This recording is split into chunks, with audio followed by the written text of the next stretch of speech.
Capitol insurrectionists continue to whine and cry about being caught doing very illegal things.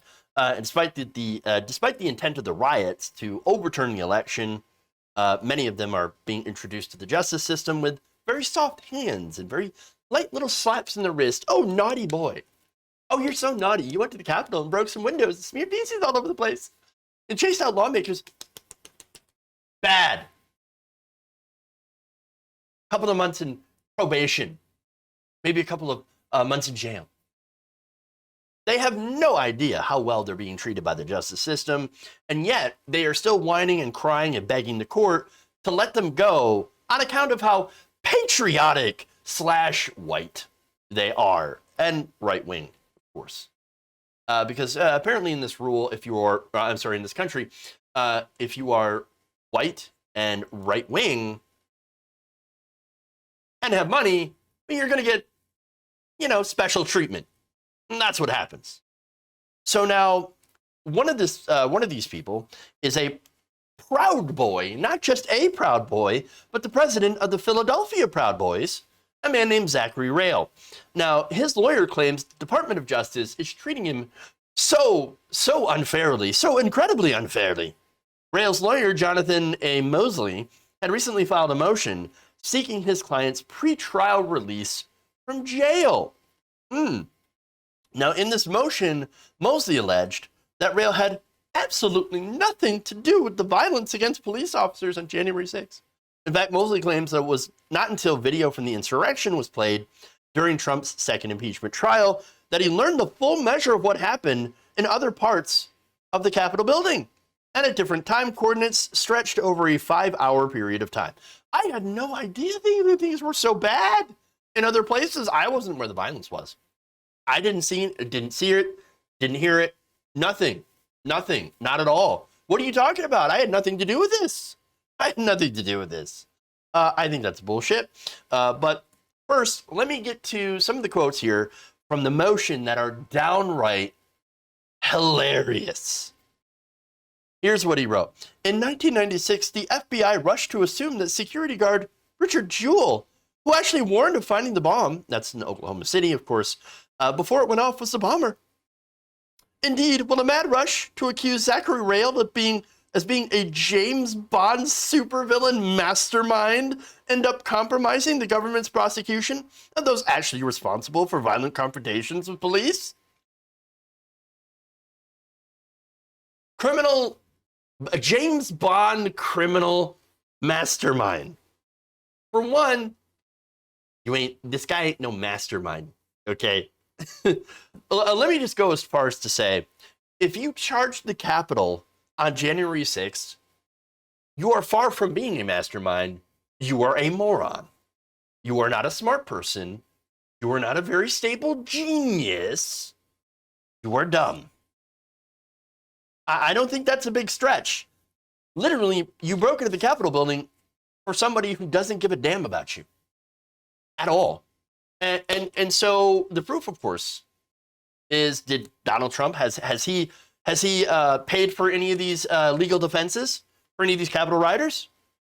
Did he, when he had the ability to do so, did he give any pardons to Capitol rioters? No. You know who he gave a pardon to? Steve Bannon.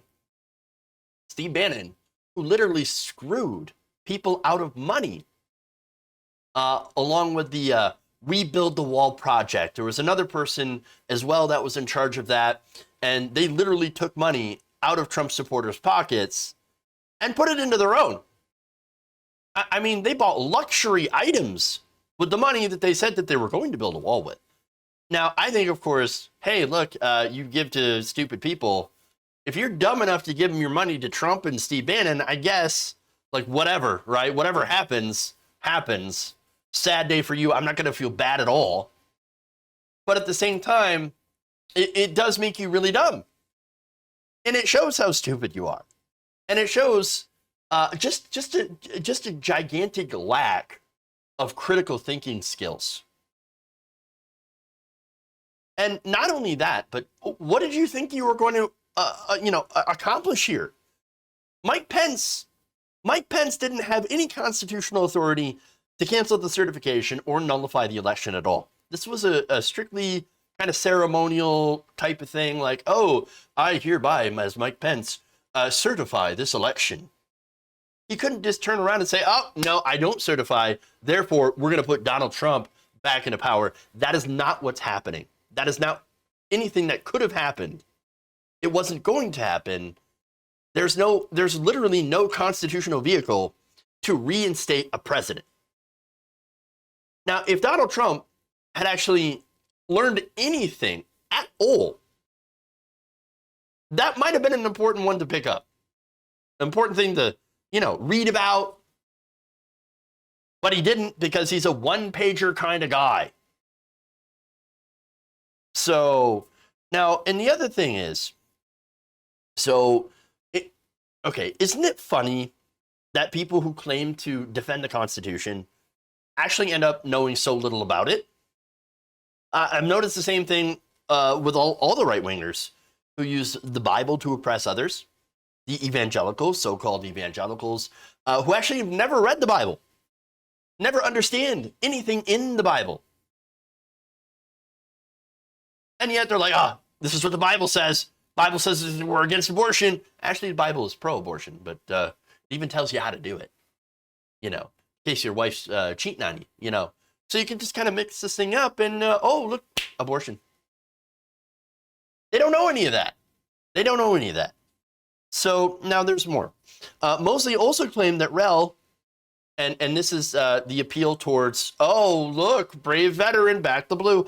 He's a Marine veteran who is the son and grandson of Philadelphia police officers, is an activist that supports Back the Blue, and has officially launched an online fundraiser to raise money for cops injured in the Capitol riot.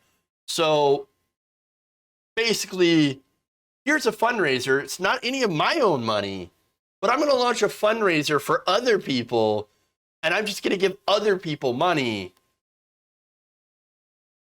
And that makes me a good person. No, that's ridiculous. He also said a treasurer is being sought to be independent and give the fundraiser reliability. You know what this is? This is a case of CYA. Cover your ass. And by the way, you should really you should tell that to Officer Brian Sicknick. Oh, right, he's dead. One of the rioters literally sprayed him in the face with bear spray and attacked him with a fire extinguisher.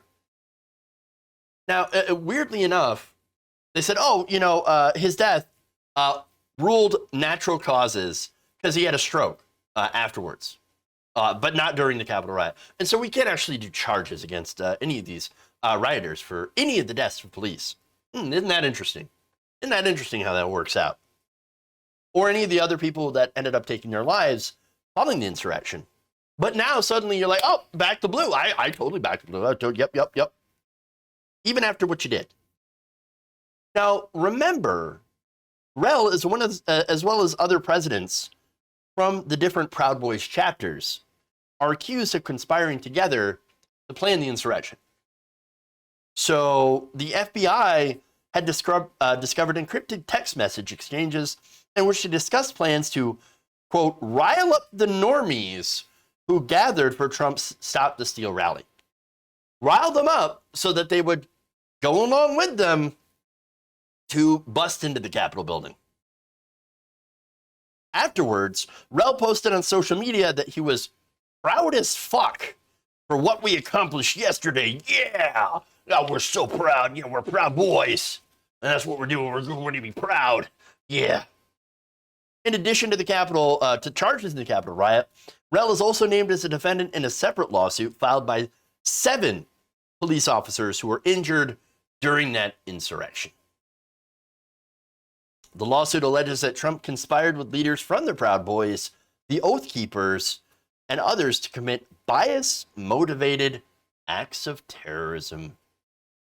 And again, as I've mentioned before, that has been the real danger of Donald Trump, the fact that he can inspire people to do violent things. That has a name. It is called stochastic terrorism.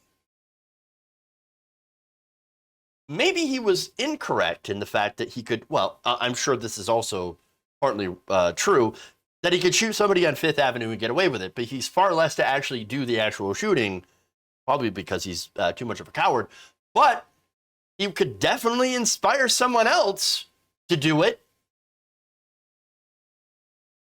Don't worry, I'll defend you. I'll pay your legal bills. Don't worry about it. And then, of course, like any other narcissistic asshole, after somebody does something like that on his behalf, he just leaves the people twisting in the wind, defend for themselves, because he never really cared. And so understand that I got no sympathy for any of these people. And I think the only reason the government is being so light on sentencing these people, because I get this question all the time. Wait, why are these people being treated with kids' gloves? Why? Why? Well, I think there's a couple of reasons. For one, there's a legitimate fear of the right wing in this country, because they've shown that people on the extreme right are insane. They stockpile weapons, and they make just horrific threats, and they have a lot of money and a lot of backing behind them. In fact, you've got people that are afraid, politicians that are afraid of Fox News, Newsmax, OAN. They're afraid of the militia nut jobs. They're afraid of the terrorists in waiting. They're members of the extreme right. You've all seen the reports of the far right being the most dangerous group in this country. And they not only scare members of the government, but, and this is what's important as well, many in government sympathize with the far right. It is frightening to think. But we have Congress people, Marjorie Taylor Greene, Matt Gaetz, that are going around holding rallies saying, oh, these people that have been arrested, they're political prisoners. We should free them. We should free them. We should free them. No, we should not. And so it is frightening to think about that reality, but it's absolutely true. White supremacy and right-wing ideology is part of the United States power structure. That's why these people are treated so well by our so-called justice system. It is filled with people that sympathize with this position. That's why the system needs to change. That's why the system needs to be overhauled. We need it to serve all Americans, not those that are just wealthy, white, right-wingers. If you enjoyed this video, please give us a like and share with your friends. You can subscribe and help out the channel by becoming a patron. It's patreon.com/Jeff Waldorf, or you can become a channel member as well by hitting the join button below.